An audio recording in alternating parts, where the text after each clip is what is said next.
Good morning. Appreciate y'all for tuning in and rocking with us for another edition of the Morning Breeze, man. Always rocking with you guys, as always, man.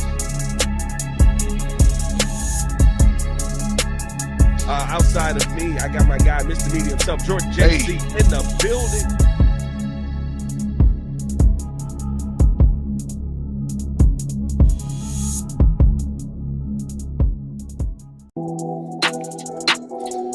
TGIF. Thank God it is Friday, because I am sick of talking about a losing Bears football team. They're going to win this Sunday, right? Right? I hope so. Why are you laughing? I don't like the laugh. Hey, we got a lot to talk about on today's episode, man, because apparently we're getting the meetings with the coaches already. We heard this from Shane Waldron yesterday in his press conference, talking about the leadership council meeting with him and what that means for this team. Is it going to improve? Is it going to help this offense? Is the frustration rising? And of course, no Friday is complete without keys, JC. Oh, we got to get more keys, man. We got to get more keys, my guy. We're going to give our 3 keys to a Chicago Bears win over the Los Angeles Rams. Now, the last couple of weeks, our keys have been spot on, and we've still lost. So we got to try and figure that part out. But listen, this is a team that looking to bounce back at home. Ladies and gentlemen, it's 9/27/2024. It's Friday morning. I almost said Friday night. Ooh. And I'm already ready to party. Oh, let's have a good time. Hey. It's a morning party in here. I don't wait a minute, JC. What kind of party you got me going talking about Friday night. What kind of party we got going there? Good Lord. Wait a minute, early, JC. baby. Shoot, Appreciate y'all for tuning in and showing love. Hit that like button, subscribe to the page, leave a 5-star review. Y'all know what to do. Shout out to everybody in the chat, man. Brian was the first one in here with a good morning. Bear Dinage, Crimson, you dig? Brian, what up? Coming through with the greetings and go Bears. As always, shout out Crimson, man. Noah P in the middle with a big year. Make sure that y'all go ahead and do me a favor and come on, push the button. Come on. No. Push the button. Come on, push the button. Yeah, come on, push your button. You heard what she said. Y'all heard what Sue Young said. Push the goddamn button, man. When y'all hit that like button, it pushes the video further. So hit that like button for us real quick. Subscribe to the page. Leave a 5-star review. Y'all know what to do. William Hunter said, hey, Pat, you got to hit that silk again. Oh, there'll be opportunities. This offensive line will give me multiple opportunities for that to be hit throughout the season. Bro, we've been saying that off air. Singing R&B. Oh, my God. That never gets old.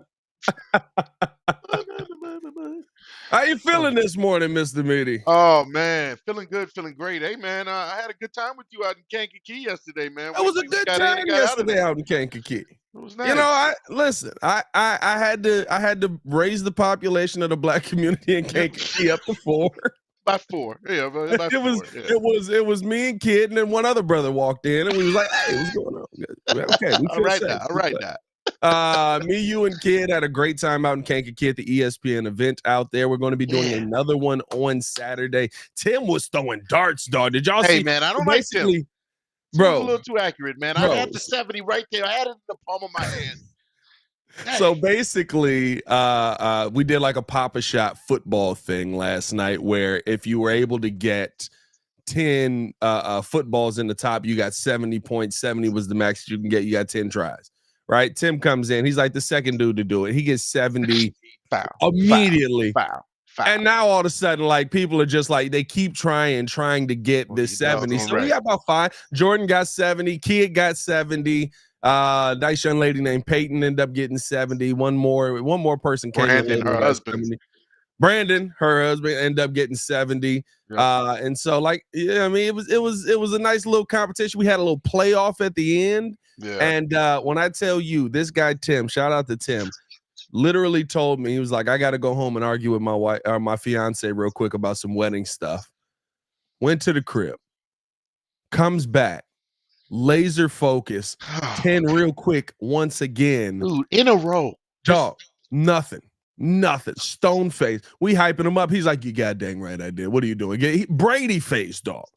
Brady face. And what irritated me is they're going to do a drawing for this. I'm like, let's do this between the 10 contestants. Let's get these ones together and fight it out. That's what I want to see. So got to give away an opportunity to win a trip to California last night to go see the Bears play the 49ers. Going to be very interesting to see who ends up coming out ahead in that. And then, we're doing another one Saturday. So come on out Saturday.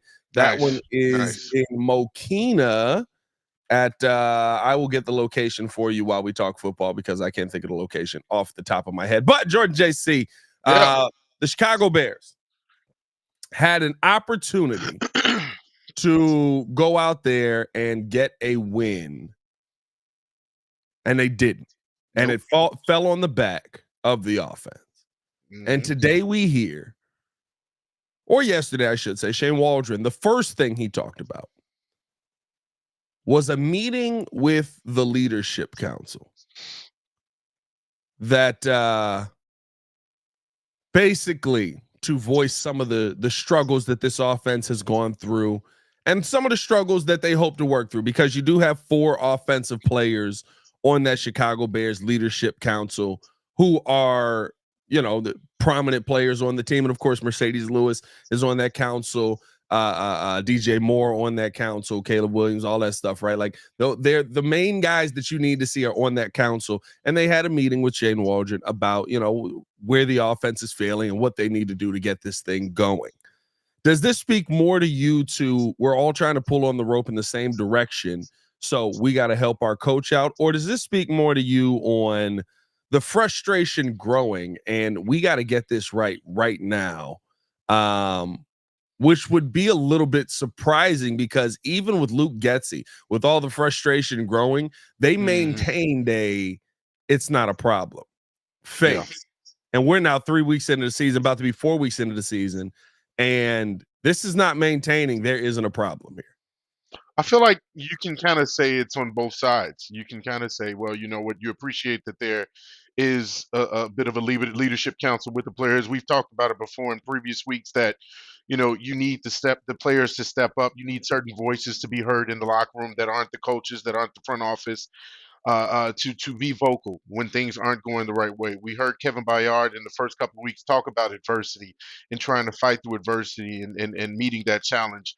When you have this leadership council of Caleb, Cole, when we got Mercedes Lewis and DJ, who feel like they have to go to Shane Waldron and tell him, like, hey, hold everybody accountable. Don't feel like you can't talk to the youngest guy in the room and also the oldest guy in the room, which means Mercedes. Hold us all accountable because we're all trying to be on the same page to get to be a successful team. Like I heard Mercedes Lewis in a I can't remember which interview he had, but I believe it was with DJ and someone else, and he had mentioned how, hey, I only got a few seasons. Yeah, I only got a few seasons left. He says, this is not just some walk in the park for me. Yeah, I know that's what he said. And from what he said, I got about 2 years left. And in these 2 years, I'm not just trying to be here just to be here, just to be some mentor. I want to win. Like I envision his team being a team that could win and can go far. And so this again, we talk about how we kind of got off to a bad start with the 1-2 record. But this season is far from over. And the players also have that same thought process. They're not here just to develop. They're not here just to see Caleb develop. We want to see that along with winning, but they want to win. And so everybody has to be on the same page. I said it before with Shane Waldron, he has to take accountability, but I don't want to continue to see every single week him taking accountability, but not making any progress. And so that's where we need to see the progress start right now. What calls are you need to take out of that playbook? Yeah, okay, I made some mistakes. You clearly made mistakes at the goal line. You clearly made mistakes in certain situational calls.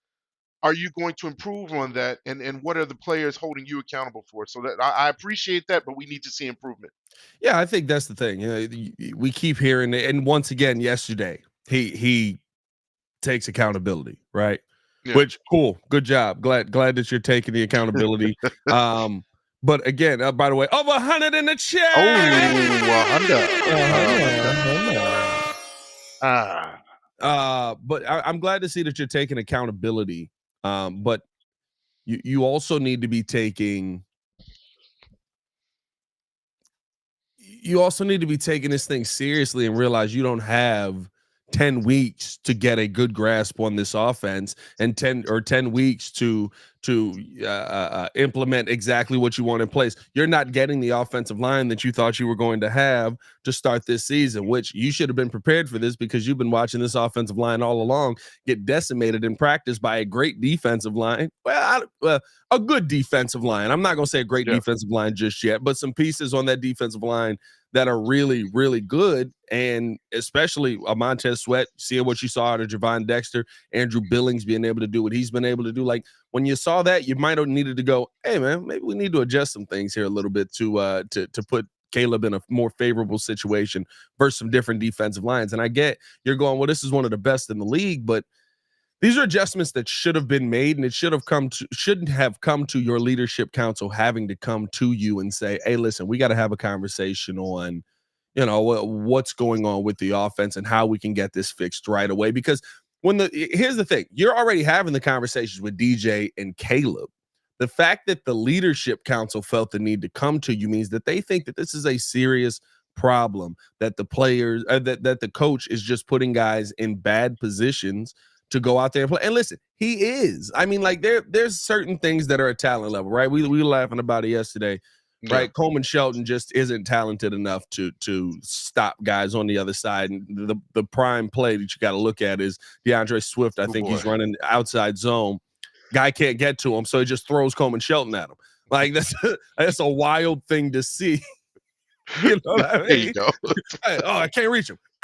Coleman Shelton just goes flying and runs through him, right?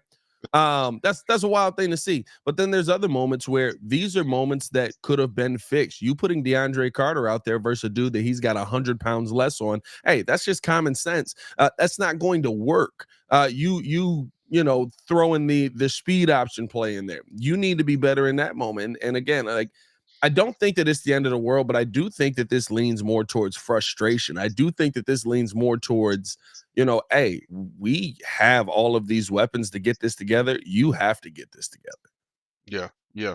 One of the things that I love from this article mentioning what Lewis brought out from NBC Sports Chicago is he mentions that Waldron is someone who stood up there. He took accountability, as I mentioned before, but it also mentions that they went through the list of plays in particular that they could have called better. He said he puts it up on the board. We all see it. I think that's the best way to do it. I mean, we're not kids, right? We respect that because everything needs to get evaluated, especially from a player standpoint. We all know we're getting evaluated with whatever we're doing out there. So when a coach throws himself into that pot of gumbo, then we're all vested. We all have some skin in the game. And so again, you love that the camaraderie is there. You feel that the room is appreciating all the solutions that are trying to be formed. But that's the thing is let's get to the point where they're actually being resolved.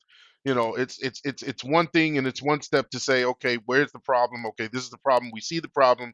Where's the solution? Okay, we're trying to come up with the solution now. Do we have the answers? Yeah. That's the next thing we need to see is, are there going to be answers this week? Week 4 needs to be the answer week where, okay, we getting some things moving in the right direction. We're finally building an identity with the run game. Okay, we finally admitted, okay, Roshan should have been in there and been a part of the game plan since week 1.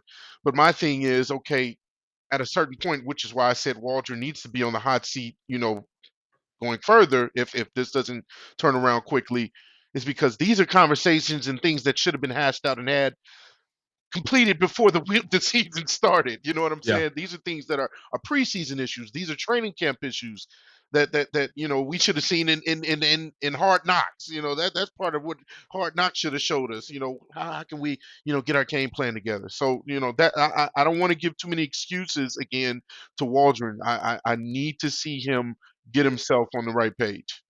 Yeah, because it's not like, and I think here's the thing, right? Joel had mentioned it last week, or maybe it was Monday, one of the days we did the show, where he's like, this guy's coming in, he's bringing in his offense, he's trying to get guys set up, but it takes time to do that. Yes, it does take time to do that, but you also are bringing in your offense to Keenan Allen, DJ Moore. I guess DeAndre Swift is a detriment at this point. You're bringing in Yeah. your offense with Cole Kmet. You're bringing in your offense with Mercedes Lewis, and the entire there's personnel everywhere, literally everywhere. Roma Dunze. If you want to, Roshan Johnson. I mean, there's personnel to utilize everywhere, and it's just about utilizing that personnel the right way. And through 3 weeks, we've left every week going, what? Why'd you go with that bar? That's why, to me, this is a little bit more concerning. And not to say it had to hit the ground running perfectly, but it did have to hit the ground running. It ain't It hit had nothing. it just hit the ground. It was just blah. It just landed. It just landed. You did have to hit the ground moving. Nobody, and you can't tell me at your worst coming into this season that you thought this would be an offense that would just be incompetent. Mm-hmm. And that is what we've seen, at least through the first 2 weeks. Third week, I think you got a little bit more competency because I think Caleb Williams is getting used to having to deal with the pressure. But outside of that, it kind of looked more of the same. And when you got down in the red zone, you're like, all right, let's figure this out. Let's make this work. DeAndre Carter, why is he the one block? And then again, here's the thing.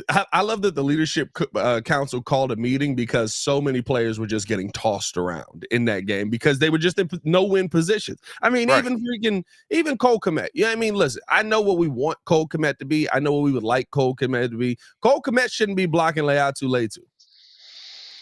And I understand it's a 2-on-1. You should win that matchup because it's you and Mercedes Lewis versus Leatu Leatu. But Cole's not a good blocker, so he's not going to set the edge to allow Mercedes Lewis to get involved in there. Dog. We got to use common sense here, dog. Yeah. Shout out to Jeremy JD Dorsey with the super chat. He said, "Breeze Nation, Waldron being afraid to talk to the vets." To talk to the vets led to him not making personnel changes, which explains the slow changes we saw with the O-line and running backs when we all knew it was needed. I don't know what you mean by talk to the vets. Could be. Maybe he's saying that he was afraid. Like that was the whole point of the meeting is hey, you can speak up to us. Maybe you can say these things ahead of time.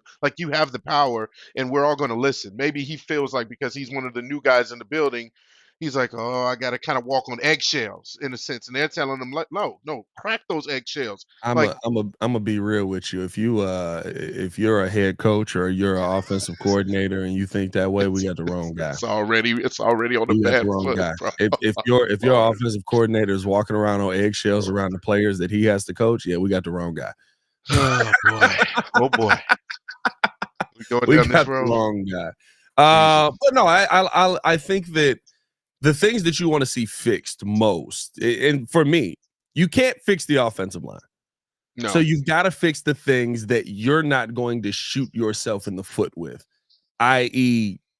running bad plays with the wrong personnel groupings out there. And to me, most importantly, coming into this week, what we're talking about with this players only meeting, communication, dog. Yeah. The communication for the Chicago Bears through 3 games is still horrible. Getting plays in way too slow. Caleb Williams calling the play at the line on that speed option play doesn't feel like he can take a second to figure it out or change the protection when he sees it all loading up on the left side. He's got 10 seconds on the clock. Doesn't call a timeout. Here we go. We just running this. Sorry, guys. Flips it back to you. Don't die. I mean, the communication from the coaches in that moment needs to be, hey, listen, we can take a timeout there, dog. We gotta burn that one. That's on us. It is what it is. We got to burn that time out because this play is too important for us to not get it. I think even when you look at from a player standpoint, how is Waldron teaching this stuff? Because every single week we're talking about a receiver thinking that he's running a fade and it's supposed to be a comeback. Mm-hmm. I mean, we're 3 weeks into the season. We're talking about miscommunications with the tight end group. We're talking about miscommunications with some of the young receivers on this team. And we're talking about that every week. And those things will happen, but when they keep happening on similar plays, you kind of got to look and go, all right, are you teaching this the right way? Jeremy JD Dorsey said exactly what I meant. He's scared to talk to him. He was shaking on the side.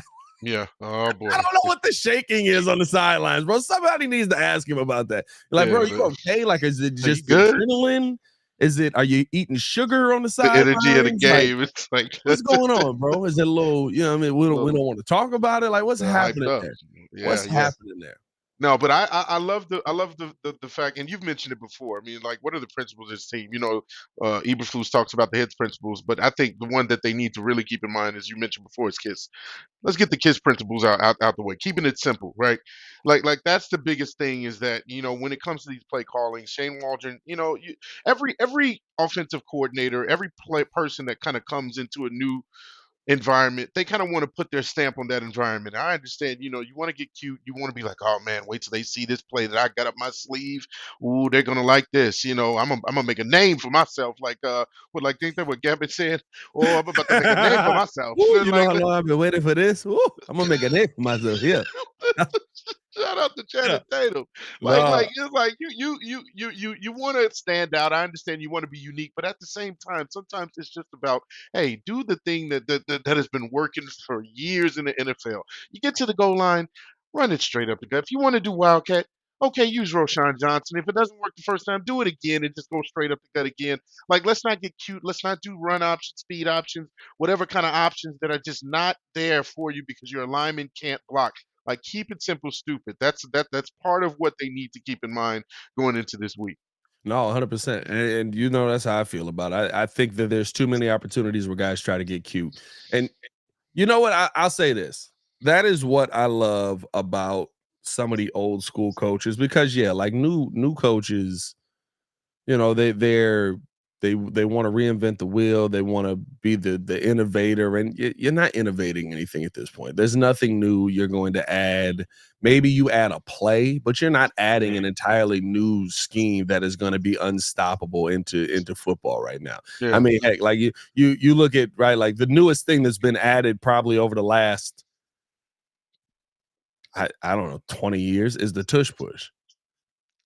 Yeah, but that's the person. You got to have the right personnel for that. You gotta have the right personnel for that. But I'm just saying, like, that's really like the newest thing that has been added into the mix that teams are Yeah. like, oh my goodness, that works. Yep. Like, outside of that, everything is just derivatives of what Shanahan and freaking McVay have been running, or not McVay, Shanahan and Kubiak have been running for the last 30 years. Like, it's not, you know what I mean? Like, well, actually more than that, 40 years. Dang it, the 90s was long ago. But you're not reinventing the wheel, and those old school guys had the common sense to go, all right, look, if we don't have the guys where we can line up, turn around, hand the football off to a running back and get a yard, that's an us problem. Mm-hmm. And that means we need to go get that guy. And I mean, we're 3 offensive coordinators in where every single one I'm going back to Matt Nagy. Like every single one of them goes, hey man, what if we run it to the left? I got something that'll get them. But go I forward. got something. The yard is right there. Go forward. But what if we're one away? What if I know David Montgomery just got 9 yards on this play and was doing it with people hanging off of his back. But what if we run it left with Khalil Herbert? Like, dog, like let's be common sense about this. And you don't have to reinvent the wheel. You were 1 yard away from a touchdown. It's Cribs that said, is it too early to take a shot, Pat? Take a shot of caffeine, dog. An espresso shot. Take an espresso shot. Get an espresso on. Wow. Drink some Sprite. Hey, that gambit was great, dog. Ooh, Bro. I'm about to make a name for myself here. Oh, that was a good movie. Oh man, that was a good movie. It was a solid movie. I watched it on the way down to Canton. Don't do that, kids. Appreciate y'all for tuning in and showing love. Hit that like button, subscribe to the page, man. Leave a 5-star review. Y'all know what to do. Let us know your thoughts on Shane Waldron and the Leadership Council having a meeting already. Are you concerned? Do you think that that's going to lead to the Bears getting things done? If you have not done so, hit that like button, man. We appreciate you guys for tuning in and showing love. We're going to take a quick break. And on the other side, we're going to sit here and give you our 3 keys to a Chicago Bears victory over the Los Angeles Rams. One that I actually think that they find a way to get with all these meetings and things happening. They better find a way to get it. We'll talk about all that and more right after this. Happening, Bears Nation? It's your boy Pat, the designer from the Windy City Breeze, where we keep it 100 about everything Chicago Bears. Now, if you're like me, you don't just watch the game, you live it, and that's why you need to check out BetDSI. BetDSI is where it's at if you want to put your money where your mouth is. They've been doing it for over 20 years, giving you the best odds, lightning fast payouts, and a platform that's as solid as the best O-line. Whether you're betting on the Bears to take it all the way or making clutch live bets during the game, BetDSI has you covered. And here is the kicker. Just because you're rolling with the Windy City Breeze, BetDSI is hooking you up. Sign up today with the promo code WCB, and they'll give you 120% bonus on your first deposit up to $1,000. That's free money, folks, to make sure that you're winning as you back our boys in the blue and orange. So what are you doing? What are you waiting for? Head over to betdsi.eu, use the code WCB, and start turning your Bears passion into serious cash. BetDSI, where real Bears fans get it done.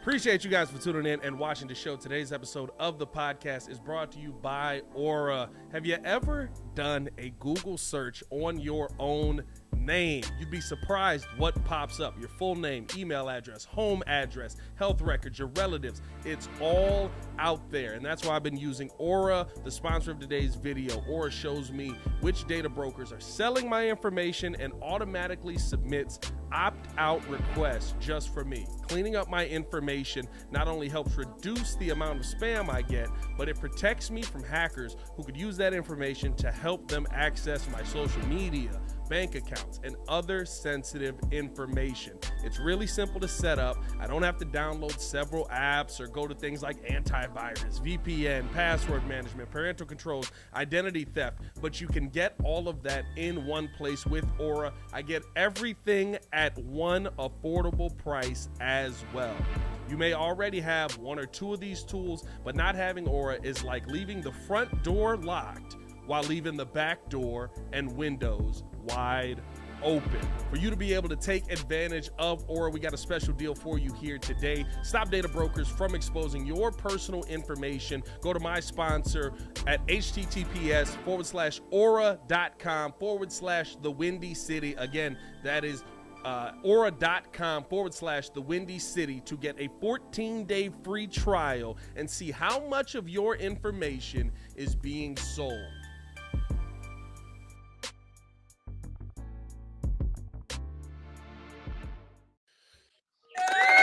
Oh, that was the wrong one. Oh, yeah. I like that. Welcome back. Yeah.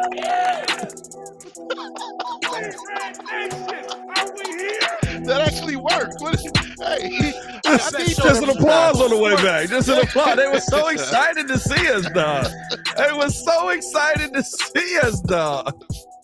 Oh, man. Welcome back into the Windy City Breeze Sports Talk Daily, the Morning Breeze edition. Good morning. Wake your punk. No, appreciate y'all for tuning in and showing love. We just got done talking about the players only meeting that Shane Waldron had to have with the players. Not the players only meeting, the leadership council meeting that Shane Waldron had to have with the players already. And is this more a meaning of frustration, or is this just, hey, let's just get this thing right? Let's figure it out.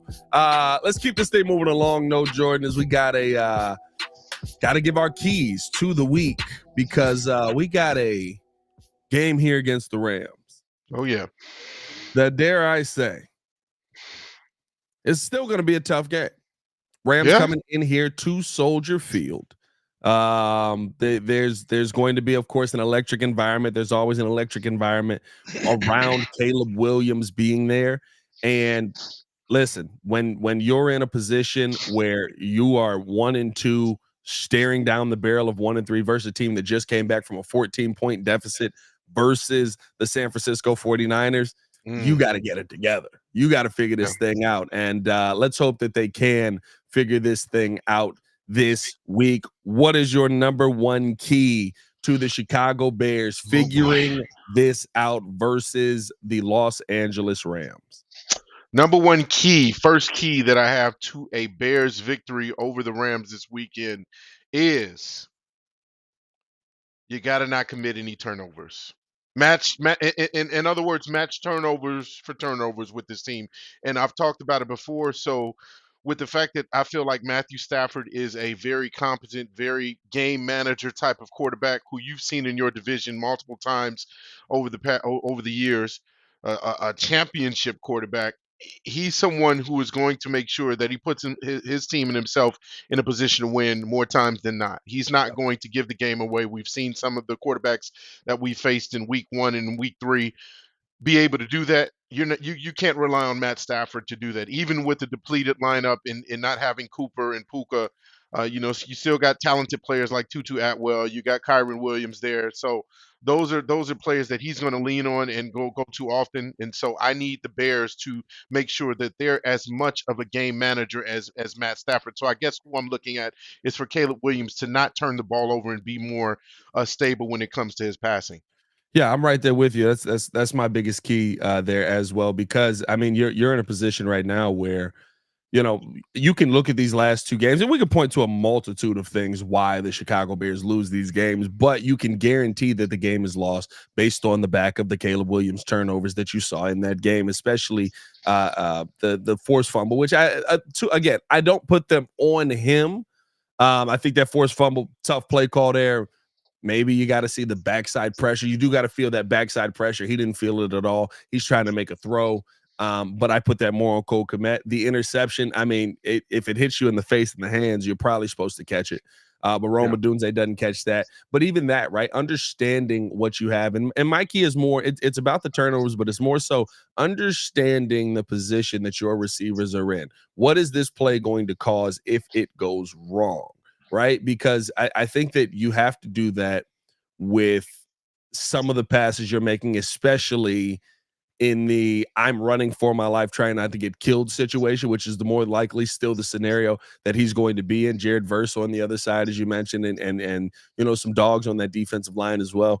They are going to get the best of this Bears offensive line group here early on. Just book that. But when you're making those passes, when you're throwing into those tight windows, and not to say don't make them, but you have to understand, okay, I'm throwing this into a double coverage situation. What is the worst thing that can happen here? Because if it bounces off of Rome's face and he gets an interception again, at a certain point, they stop going, well, we'll just put that on Rome. They go, hey, Rome didn't catch that the last time. Maybe don't throw that to Rome anymore. Which I don't want it to get to that point, but it's just kind of where you're at for this season. So I agree with you. My key number 1, keep the turnovers down and just understand the moment. I think that's really it. More so understanding the moment of, okay, can we afford a turnover in this moment if I make this tight window pass? Can we afford, and you never want to have one, but can we take a risk here if I throw this football? Because I don't think the problem is Caleb Williams getting it in there. I think we've seen the problem has been the receivers bringing the football in. Yeah, absolutely. Totally agree with that. All right. Second key to a Bears victory over the Rams this Sunday is going to be kind of a product of key 1 that I mentioned. Because you feel like Matthew Stafford is not going to really turn the ball over. I don't expect any interceptions. Would be nice if we got some, but I feel like where the impact is going to be felt from is our defensive line, winning the trenches versus their trenches. Yeah. And so what I want to see is for Montez Sweat. I want to see DeMarcus Walker, Javon Dexter Sr. Create as much pressure as possible on Matthew Stafford so that he can make errant throws. Maybe not. You're not getting a pick six, but you're speeding up his clock. You're speeding up his throws. You're getting him off balance. You're creating those pressures. You're getting sacks. Those are the things that I want to see on the stat line so that perhaps we can win time of possession. Maybe that's one of the things that should be on our side to win this game is time of possession.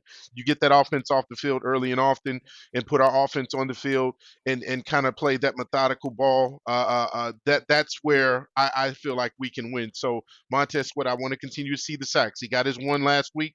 I wanted to see him build off that. I know that's a big blow to our line, not having Andrew Billings with I believe the back issue. Is it the back issue for Andrew? So that's something that's not going to heal over time very quickly. So that's a blow to it. But I still want to see the line get as much pressure as possible on the Rams. My key number 2, we keep hearing the rumblings about it, and I think that it's obvious to me when you look at this Bears run game. Don't again, keep it simple, stupid. Look, watch what worked for you and utilize that. Roschon Johnson out there not only was working in the passing game, but also in the running game. Exactly what you wanted DeAndre Swift to do. But he's more of a power back, and I think that it just you're in a better position if Roschon Johnson is back there because you know he can listen. I know he doesn't have the breakaway speed. And this is everybody's beef with Roschon. He doesn't have the breakaway speed. He doesn't have he can't hit the home run ball. He's not slow. He's just not the fastest running back that is on your team. But you know what he is? In my mind, if we're being honest, he's a 3-down back, and we just don't want to admit it. He's the one running back that's on the field that can block. He's the one running back that's on the field that can run through the tackles. He's the one running back that's on the field that also can run outside zone if the blocking works for you, or at least at a minimum, fight to get back to the line of scrimmage. He's the one running back on the field that also can do all of that and catch the football. It sounds like a 3-down back to me. Yeah. But for some reason we keep fighting it because this dude is the second year back and he's you want to don't want to put him out there when you got DeAndre Swift out there making $8 million and you don't want to stop trying to fit a square peg into a round hole. You got a guy back there. Let's utilize him and get this run game going and listen, punch him in the mouth. Punch him in the mouth. Punch him in the mouth. In my mind, you run this football up the middle. You punch them in the mouth. You tire this defense out, and that's when you're going to be able to take advantage of it. Because I do think that, like you said, Matthew Stafford is going to keep the turnovers low. He's going to keep the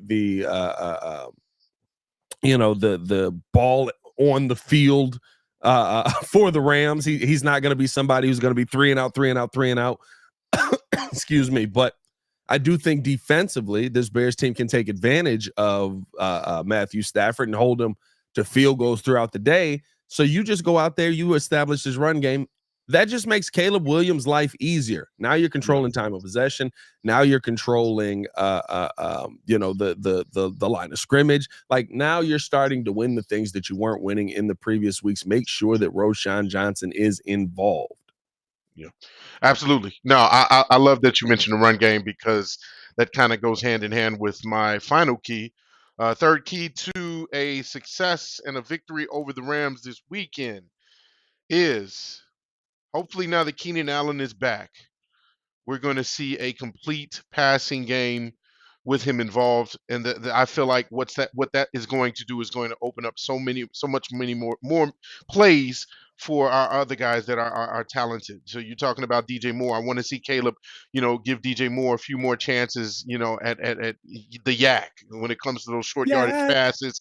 Get him the ball, get it out quickly to DJ and let him work. You're right. We've kind of figured that out about DJ already. He's our number one guy. Well, I think we figured out who our downfield threat is. Roma Dunze has been a guy who can go downfield, and Caleb has connected with him multiple times for 15+ yard plays, as we saw last week a couple times. So that's your guy there. And now when it comes to third down and the short yardage plays and the mid range passes, the midfield passes, that's where Keenan thrives. Keenan is somebody who, when it's time to give him the ball to get that first down, he's your guy because he is just so really good at footwork, at separation from his man. And that's, I feel like, is what we've been missing. That we've had DeAndre Carter in there. He's someone who has done okay in his role, but I feel like obviously he has a ceiling. He's clearly not compared to a Keenan Allen. So having Keenan Allen back there, back in the game as a threat, I feel like is going to open up this offense even more. We might see exactly what this offense should have been from the very start that we've been clamoring about. No, yeah, 100%. And here's my thing with that, right? Getting Keenan Allen back, the third down numbers have been absolutely atrocious for the Bears. The second half last week makes the third down numbers look a lot better, but in the first half last week, I mean, you just were not doing well. You completed 4 of 12 on your third down efficiency. Now you did go forward on fourth down 4 times out of that, so I guess you can add another 3 out of the 4 that you completed. So in totality, you end up going 7 of 12 to keep the drive going. But you're getting the fourth down way too often, right? And Keenan Allen to me is the safety blanket for that on those third down plays, on those options where you can. Everybody's covered downfield. We saw a couple of coverage sacks on Caleb Williams. I can take a chance throwing the football in there to Keenan Allen So I love that as a third and final key, because I think that's going to be a massive part of this game. Because if I'm going to guard anybody, if I'm the Rams, I'm not guarding the dude as heavy. I understand he's Keenan Allen, but I'm not as focused on the dude that's got a bad foot. Yeah, I might leave him single covered all day, which could be their detriment. that's a good point. Yeah, Which could be their detriment. You know what I mean? So we'll see what they end up doing with that. My final key, the thing that I think is most important in this week. What do we got? Javon Dexter. Oh, it's time for you to stand on your own. It's time for us to see what you look like, probably without Andrew Billings out there. Is this the week where we see you just go out there and wreak havoc on your own, continue to push that pocket, because here's the thing. If you put the pressure in Matt Stafford's face, you can then be able to force Matt Stafford to have to move out of that pocket where he is not bad. Don't get me. Don't be on here saying, well, Pat said Pat Stafford couldn't move out the pocket. No, he still can. It's kind of weird. He still can throw out of the pocket, throw on the move, all of that stuff. Yeah. But what it does is, again, it creates a favorable situation where it is that quarterback versus your DBs. And I think that that's going to be a little bit tougher when you've got more of a DeMarcus Walker, when you've got more of a Zach Pickens is hurt, so I don't even know. Maybe is this the week that we see Chris Williams, who was signed out of where he's been. Yeah, I mean we basically signed him off of a "you're not dead" deal, so come on in. Let's not cap with that. Did we do this? I don't think we did do this. Over 300 in that chat. 300. There is a GIF of you on Twitter doing the pumps. I don't know if you noticed that or not. There's somebody. Are you serious? Somebody has cut a GIF of you on Twitter. Oh boy, here we go. The meaty pumps. You got to show me that. Oh boy, the meaty pumps. Oh, I tagged you in it. It's phenomenal. Shout out to I think that was Mr. Windy City. That was great. Shout out to Windy City. I appreciate you, man. Mr. Windy City did that. Pumps are starting to spread. Oh, the pumps. Oh God. Well, no, like I just in my mind, you have to create that pressure up the middle, and with Andrew Billings not out there, that's going to be a little bit more difficult. But this is the week where we find out if Javon Dexter is that guy that can be the dominant guy no matter the situation. Now, I do feel that way. Again, I've told you guys, like watching Dex, like he's always pushing the pocket. He's always finding a way to get himself involved. He's always finding a way to create opportunity. But is this the week where you got to kind of see, all right, we got to kind of just throw somebody in there next to you. Can you still do your job? Which is going to make it tougher because they're basically going to go, I'm not worried about you. Yeah. Double. We're gonna double team Javon now. I'm not worried about you. I'm more worried about him, and so we're gonna focus more on him. I don't know if you saw this too, but with the defensive tackle news and all the struggles the defensive tackles have had, Bears re-signed Travis Bell.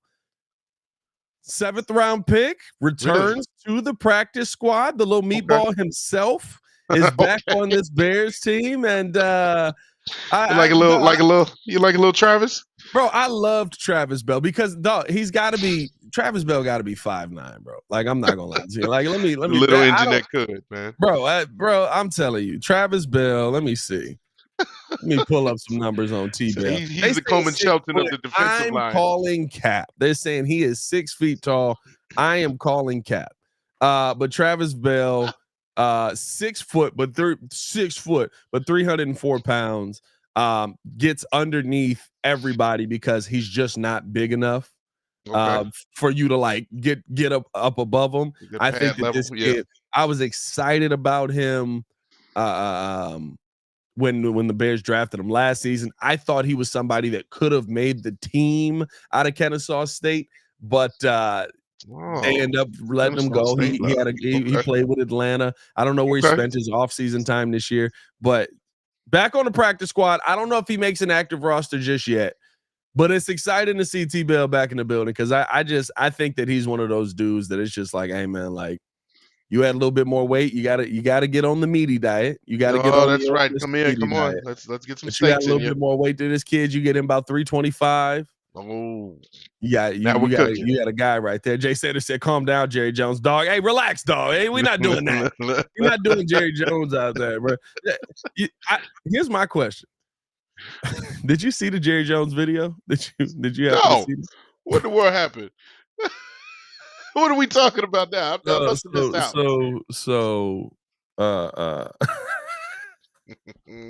Jamie Foxx is sitting with Jerry Jones while he's scouting, which is scary. Jamie Foxx? Jamie Foxx, you know, a Cowboys fan. I didn't know that. Okay. Yeah, right. so he's sitting with Jerry Jones while he's scouting players and stuff like that.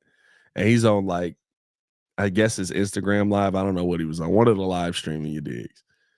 And Jerry's just over there talking about some quarterback, I think it was, or maybe it was a defensive end, whatever it is. But he's looking at the player, he's looking at the sheet, and he's like, all right, yeah.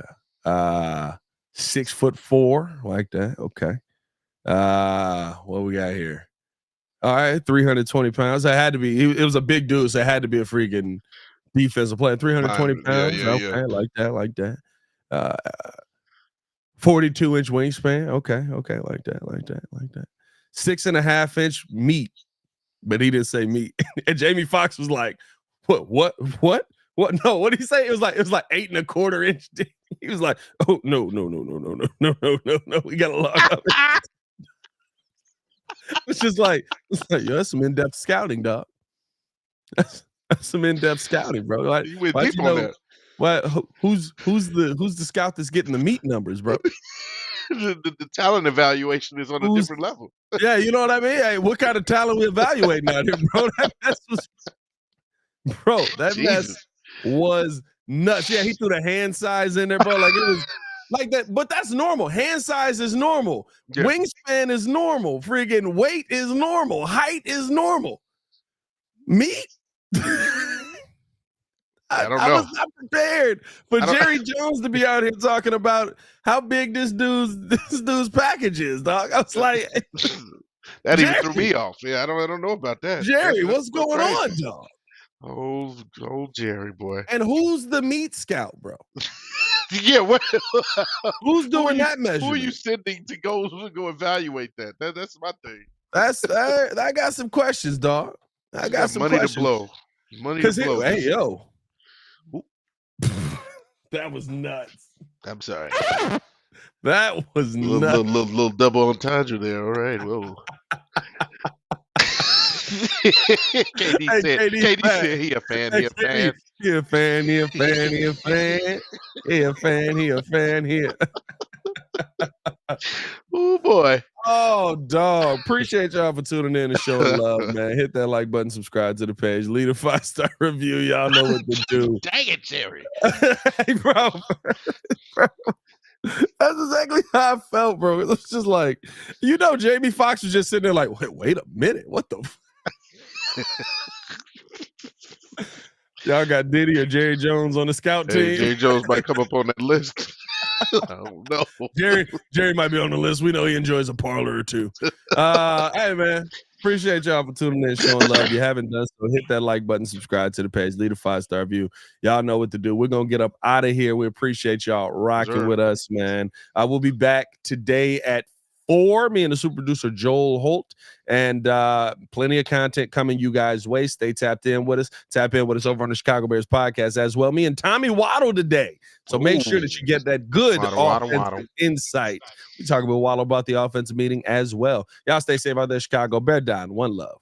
Peace. Oh, yeah. That's what's up, man. Let me a little Tom Waddle, man. You can never go wrong with a good Waddle. Me and Waddle, bro, talking football with Waddle is like my favorite thing in the world. Oh, he is pretty dope. It is pretty nice. I literally just spent the whole time going, was I right about this? Did I see this right? And he's like, no, you saw it right. Like, oh, okay, I know football. You ever used to watch him on Sundays with him and Corey McFerrin? Oh yeah, dog. Oh yeah. I've been watching Waddle for a minute, dog. We all know Waddle knows he knows what to do. I'm gonna ask him about Jerry Jones